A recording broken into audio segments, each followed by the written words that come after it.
दुर्गा का निरूपण सिंह पर सवार एक देवी के रूप में की जाती है। दुर्गा देवी 8 भुजाओं से युक्त हैं, जिन सभी में कोई न कोई शस्त्रास्त्र होते हैं। उन्होंने महिषासुर नामक असुर का वध किया।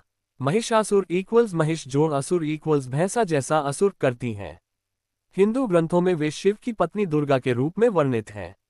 जिन ज्योतिर्लिंगों में देवी दुर्गा की स्थापना रहती है उनको सिद्धपीठ कहते हैं। वहां किए गए सभी संकल्प पूर्ण होते हैं। माता का दुर्गा देवी नाम दुर्गम नाम के महान दैत्य का वध करने के कारण पड़ा। माता ने शताक्षी स्वरूप धारण किया और उसके बाद शाकंभरी देवी के नाम से विख्यात हुई शाकंभरी देवी ने ही दुर्गमासुर का वध किया, जिसके कारण वे समस्त ब्रह्मांड में दुर्गा देवी के नाम से भी विख्यात हो गई। माता के देश में अनेकों मंदिर हैं, कहीं पर महिषासुर मर्दिनी शक्तिपीठ तो कहीं पर कामाख्या देवी। यही देवी कोलकाता में महाकाली के नाम से विख्यात और सहारनपुर के प्राचीन शक्तिपीठ में शाकंभरी देवी के रूप में यही पूजी जाती हैं।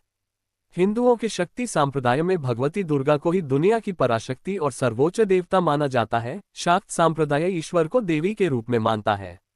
वेदों में तो दुर्गा का व्यापक उल्लेख है, किंतु उपनिषद में देवी उमा हेमुति उमा हिमालय की पुत्री का वर्णन है। पुराण में दुर्गा को आदिशक्ति माना गया है। दुर्गा असल में शिव की पत्नी आदिशक्ति का एक रूप है। शिव की उस पराशक्ति को प्रधान प्रकृति गुणवती माया बुद्धितत्व की जननी तथा विकाररहित बताया गया है। एकांकी केंद्रित होने पर भी वह माया शक्ति संयोगवश अनेक हो जाती है। उस आदि शक्ति देवी ने ही सावित्री ब्रह्मा जी की पहली पत्नी लक्ष्मी और मुख्य रूप से पार्वती सती के रूप में जन्म लिया और उसने ब्रह्मा विष्णु और महेश से विवाह किया था।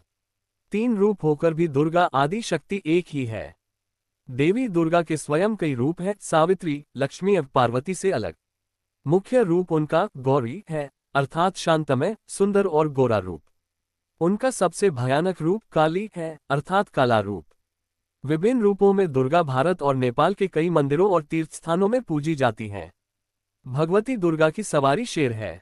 मार्कंडेय पुराण में ब्रह्मदेव ने मनुष्य जाति की रक्षा के लिए एक परम गुप्त परम उपयोगी और मनुष्य का कल्याणकारी देवी कवच एवं व देवी सूक्त बताया है और कहा है कि जो मनुष्य इन उपायों को करेगा वह इस संसार में सुख भोग कर अंत समय में बैकुंठ हो जाएगा। ब्रह्मदेव ने कहा कि जो मनुष्य दुर्गा सप्तशती का पाठ करेगा उसे सुख मिलेगा।